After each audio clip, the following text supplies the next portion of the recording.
नमस्कार प्रिय दर्शक बंधुरा ओं नमः शिवाय जय शिव शंभु बंधुरा भगवान शिवेर काछे सकलेर मंगल कामना करे आजकेर भिडियोटी शुरू करछि।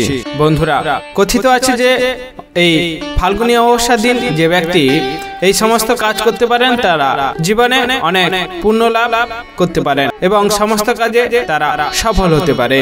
শুধু তাই নয়, তার জীবন থেকে কঠিন সমস্যাও কেটে যেতে সক্ষম হয়। বন্ধুরা, ফাল্গুন মাসের এই অমাবস্যা বিশেষ কারণেই আমাদের কাছে খুবই গুরুত্ব এবং অপরিসীম বলে জানা যায়। এই ফাল্গুন মাস মহাদেব অর্থাৎ ভগবান শিব এবং ভগবান শ্রীকৃষ্ণের আরাধনার জন্য শ্রেষ্ঠ মাস বলে মনে করা হয়। এই অমাবস্যাকে হিন্দু ধর্মে একটি বিশেষ গুরুত্বপূর্ণ দিন হিসাবে বিবেচনা করা হয়। এই ফাল্গুন অমাবস্যা আমাদের কাছে খুবই গুরুত্ব এবং অপরিসীম দিন হিসাবে আমরা বিবেচনা করতে পারি, কারণ এই দিনে আপনাদের যে সমস্ত কাজ করলে আপনার শুভ ফল লাভদায়ক হবে এবং আপনার জীবন থেকে সমস্ত কষ্ট দূর হতে পারে। আজ এই ভিডিওর মাধ্যমে আপনারা জানতে পারবেন এই ফাল্গুন অমাবস্যার সঠিক সময় এবং শুভ সময় কখন, স্নান এবং দান করার শুভ সময় কখন, অভিজিৎ মুহূর্ত কখন এবং এই অমাবস্যার দিনে কোন কোন কাজ করলে আপনারা সমস্ত মোক্ষ লাভ করতে পারবেন এবং সমস্ত শুভ ফল আপনার আসতে পারে এবং আপনার সমস্ত রকম অর্থনৈতিক কষ্ট আপনারা চিরদিনের জন্য দূর করতে পারেন এবং আপনারা সমস্ত রকম কাজে এগিয়ে যেতে সক্ষম হতে পারেন। তাই অবশ্যই ভিডিওটি সম্পূর্ণভাবে দেখলে আপনারা তা সম্পূর্ণভাবে জানতে পারবেন এবং আপনারা এর ফল লাভ করতে সক্ষম হবেন। নমস্কার প্রিয় দর্শক বন্ধুরা, সঠিক দিশা এই চ্যানেলে আপনাদের সুস্বাগতম। ভারতীয় দর্শন শাস্ত্র এবং বিভিন্ন দেবদেবীর পূজার মূল আলোচনার বিষয়ে এই চ্যানেলে আপনারা যদি নতুন থাকেন অবশ্যই চ্যানেলটি সাবস্ক্রাইব করবেন, পাশে থাকা বেল আইকনটি বাজিয়ে দেবেন পরবর্তী ভিডিওটি প্রথমে পাওয়ার জন্য এবং কমেন্ট বক্সে আপনার মতামত অবশ্যই লিখতে ভুল করবেন না এবং কমেন্ট বক্সে জয় শ্রী বিষ্ণু বা ওং নমঃ শিবায় লিখতে ভুল করবেন না। বন্ধুরা, চলে আসা যাক আজকে ভিডিওতে সম্পূর্ণভাবে আলোচনা করার জন্য। বাংলা ক্যালেন্ডার অনুযায়ী ফাল্গুন মাস এখনো চলছে, তা শেষ হবে 14 মার্চ। পূর্ণিমা এবং অমাবস্যা হলো হিন্দু ধর্মের একটি বিশেষ গুরুত্বপূর্ণ দিন। বাঙালিদের কাছেও পূর্ণিমা এবং অমাবস্যার গুরুত্ব রয়েছে অনেকটাই। অমাবস্যার দিনে স্নান, ধ্যান, দান করলে আপনার সমস্ত রকম কাজে আপনারা ভালো ফল লাভ করতে পারেন। কথিত আছে যে অমাবস্যার দিনে নিয়ম অনুসারে যদি পুজো করতে পারেন তাহলে আপনারা অসীম পুণ্য লাভ করতে সক্ষম হতে পারেন। শুধু তাই নয়, জীবন থেকে সমস্ত রকম কঠিন সমস্যাও কেটে যেতে পারে। অমাবস্যাকে হিন্দু ধর্মে একটি বিশেষ গুরুত্বপূর্ণ দিন হিসাবে বিবেচনা করা হয়। এই দিনটি সম্পূর্ণরূপে পূর্বপুরুষ বা পূর্বপুরুষদের উপাসনার জন্য নিবেদিত করা হয়। বন্ধুরা, অমাবস্যা প্রতি মাসে পড়ে। এই অমাবস্যার দিনগুলি বিবাহ, বাগদান, মুন্ডন এবং গৃহপ্রবেশের মতো শুভকর্ম সম্পাদনের জন্য অশুভ বলে মনে করা হয়। তাই এই দিনে এইসব কাজ থেকে আপনারা বিরত থাকতে পারেন। তবে অমাবস্যার দিনগুলি পবিত্র গঙ্গা নদীতে পবিত্র স্নান, পিতৃতর্পণ, পিতৃপূজা, পিণ্ডদান, যজ্ঞ এবং ব্রাহ্মণদের খাওয়ানোর মতো ধর্মীয় কাজ সম্পাদনের জন্য শুভ ফল বলে মনে করা হয়। জ্যোতিষশাস্ত্র অনুসারে এই অমাবস্যার দিনটি খুবই শক্তিশালী হিসেবে বিবেচনা করা হয়। বন্ধুরা, এই মাসটি যেমন ভগবান শিব অর্থাৎ মহাদেব এবং ভগবান শ্রীকৃষ্ণের জন্য আরাধনার সর্বশ্রেষ্ঠ মাস হিসেবে মনে করা হয়, তাই এই মাসের গুরুত্ব যেমন রয়েছে তেমনি এই ফাল্গুনী অমাবস্যার গুরুত্ব খুব বেশি রয়েছে। তাই পঞ্চাঙ্গ মতে কবে পালিত হবে ফাল্গুন মাসের এই অমাবস্যাটি, অমাবস্যার দিনে গুরুত্ব এবং স্নানের শুভ সময় কখন তা আজকেই এখনই জেনে নিচ্ছি।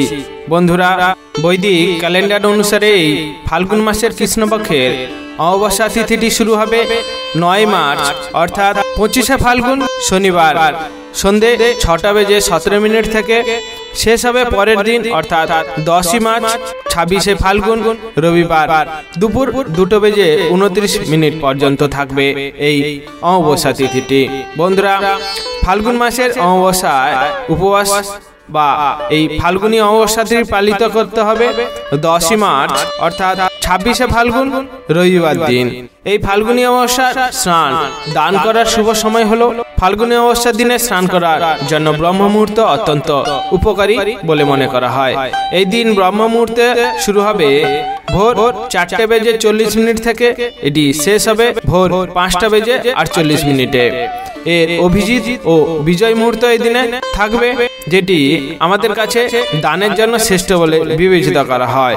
এই অভিজিৎ মুহূর্ত থাকবে দুপুর 12:08 থেকে রাত্রি 12:55 এবং এর বিজয় মুহূর্ত শুরু হবে দুপুর 2:30 থেকে বিকেল 3:17 পর্যন্ত।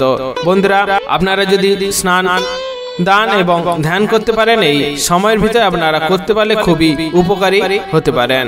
বন্ধুরা, আজকে জেনে নিব এই অমাবস্যার দিন কোন কোন কাজ করলে আপনারা সমস্ত ক্ষেত্রে শুভ ফল লাভ করতে পারেন। প্রথমে তো যে বিষয়টির কথা বলবো সেটি হলো এই ফাল্গুন মাসের অমাবস্যার দিন আপনাকে খুব ভোর ভোর ঘুম থেকে উঠতে হবে এবং আপনাকে শুভ মুহূর্তে স্নান করতে হবে। বন্ধুরা, স্নান করার জন্য এই দিনে পবিত্র গঙ্গা নদীতে যদি স্নান করতে পারেন তাহলে আপনারা এর ফল খুবই ভালো লাভ করতে পারবেন। যদি কোনো কারণবশত আপনারা এই পবিত্র গঙ্গা নদীতে না স্নান করতে পারেন তাহলে বাড়িতে যে জলে স্নান করবেন সেটির সাথে অল্প পরিমাণে আপনারা গঙ্গা জল মিশিয়ে স্নানও করতে পারেন। বন্ধুরা, অবশ্যই যে জলে স্নান করবেন সেই জলে আপনারা কিছুটা পরিমাণ গঙ্গা জল মিশিয়ে তা আপনারা স্নানের জন্য ব্যবহার করতে পারেন। এই স্নানের সময় আপনাকে অবশ্যই সূর্যদেবকে অর্ঘ্য নিবেদন করতে পারেন। বিশ্বাস করা হয় যে এই দিনে গঙ্গা জল বা গঙ্গা স্নান করলে জীবন থেকে সমস্ত দোষ দূর হয় এবং মানুষ সমস্ত সুখ সমৃদ্ধি এবং সৌভাগ্য লাভ করতে সক্ষম হতে পারে।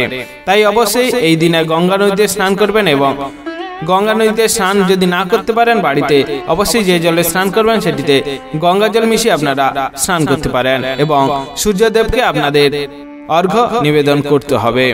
বন্ধুরা, দ্বিতীয় যে বিষয়টির কথা বলবো আপনাদের সেটি হলো আমাদের পূর্বপুরুষদের কাছ থেকে আশীর্বাদ পেতে এবং তাদের পরিত্রাণের জন্য প্রার্থনা করার জন্য এটি একটি গুরুত্বপূর্ণ দিন হিসাবে বর্ণনা করা হয়। বন্ধুরা, ফাল্গুন মাসের এই অমাবস্যার দিনে পূর্বপুরুষদের জন্য আরতি করা, এটা বিশ্বাস করা হয় যে এই তর্পণ পূর্বপুরুষদের আত্মাকে সন্তুষ্ট করে এবং তাদের বংশধরদের সমৃদ্ধির আশীর্বাদ প্রদান করে। এই দিনে পূর্বপুরুষদের উদ্দেশ্যে যদি জল নিবেদন করতে পারেন তাহলে আপনারা খুবই ভালো ফল লাভ করতে পারেন। এই জল নিবেদন করার জন্য আপনাদের কিছুটা পরিমাণ জল নিতে হবে। চম্পা, জুহি বা মালতী ফুলের মতো সাদা ফুল কিছু নিতে হবে।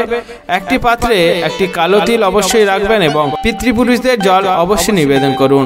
বন্ধুরা, জল নিবেদনের জন্য হাতের তালুতে জল নিয়ে বুড়ো আঙুলের দিকে নিবেদন করুন। পৌরাণিক গ্রন্থ অনুসারে তালুর যে অংশে বুড়ো আঙুল থাকে তাকে পিতৃতীর্থ বলে। তর্পণ করার এই সর্বোত্তম সময় থাকবে সকাল 11:30 থেকে দুপুর 12:30 মধ্যে।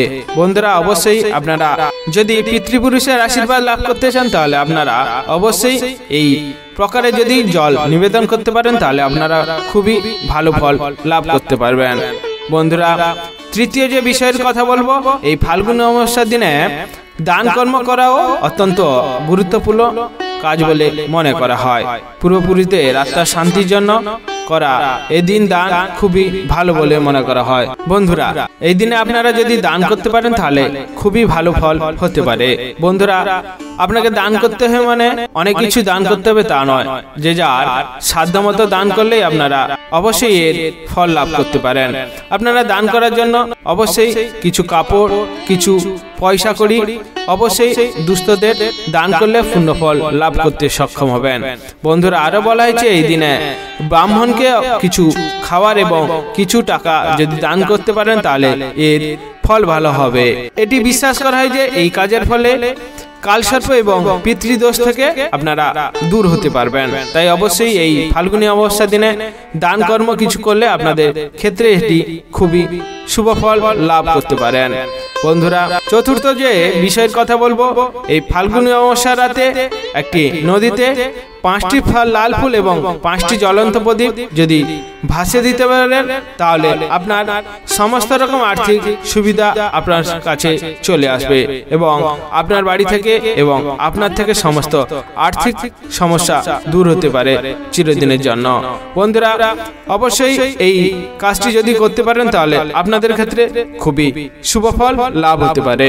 পঞ্চমত যে বিষয়ের কথা বলবো, এই ফাল্গুনী অমাবস্যার দিনে তিল দিয়ে যদি যজ্ঞ করতে পারেন তাহলে আপনারা শুভ ফল পেতে পারেন, ঘরে সুখ আসতে পারে। বন্ধুরা অবশ্যই এই দিনে তিল দিয়ে যদি যজ্ঞ করতে পারেন তাহলে খুবই ভালো হয়। ভগবানের কাছে যখন আপনি এই দিনে পুজো করবেন সেই সময় তিল দিয়ে যদি কোনো যজ্ঞ করতে পারেন তাহলে আপনারা সমস্ত রকম শুভ ফল লাভ করতে পারেন।